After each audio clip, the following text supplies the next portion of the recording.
নমস্কাৰ পুনৰবাৰ আপোনালোক সকলোকে আসাম ৰাজকুমাৰ ইউটিউব চেনেলৰ ভিডিঅ'লৈ স্বাগতম জনাইছোঁ আৰু আজি আপোনালোকক মই এই ভিডিঅ'টোৰ জৰিয়তে এটা সুখবৰ দিবলৈ গৈছোঁ আৰু এই সুখবৰটো মই দিম যিসকলে জিঅ' চিম ব্যৱহাৰ কৰে আৰু জিঅ' গ্ৰাহক তেখেতসকলৰ বাবে এটা সুখবৰ লৈ আহিছোঁ। কি এই সুখবৰ ভিডিঅ'টো চাওক, তেতিয়া গম পাব কি এই সুখবৰটো। তেন্তে পলম নকৰি সুখবৰটো আমি সকলোৱে চাওঁ আহক এই ভিডিঅ'টোৰ জৰিয়তে। আৰু এই জিঅ'ৰ গ্ৰাহকৰ বাবে সুখবৰটো হৈছে এনেকুৱা ধৰণৰ, যদি আপুনি এজন জিঅ' গ্ৰাহক হয় তেনেহ'লে আপোনালৈ আছে এক সুখৰ খবৰ। দেশৰ সৰ্ববৃহৎ টেলিকম কোম্পানী ৰিলায়েন্স জিঅ'ই গ্ৰাহকলৈ আনিছে এটা নতুন প্লেন।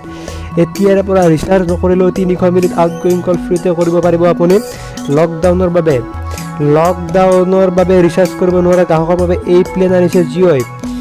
লকডাউনৰ বাবে যিসকলে ৰিচাৰ্জ কৰিব পৰা নাই তেনে গ্ৰাহকৰ বাবে এই প্লেন আনিছে জিঅ'ই। সেই অনুসৰি ৰিচাৰ্জ নকৰাকৈ প্ৰতিদিনে 10 মিনিটকৈ আপুনি কথা পাতিব পাৰিব। 30 দিনত 300 মিনিট ফ্ৰী কথা পাতিব পাৰিব আপুনি যদি এজন জিঅ'ৰ গ্ৰাহক হয়। গম পাইছেনে?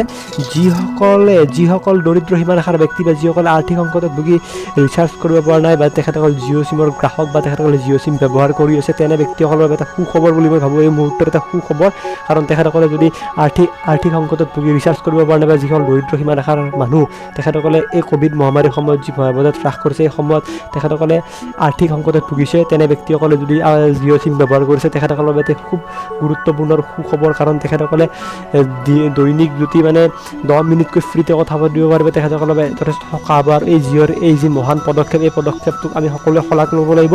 তেনে ক্ষেত্ৰত জিঅ'ৰ এই প্লেনটোক ধন্যবাদ জ্ঞাপন কৰিছোঁ।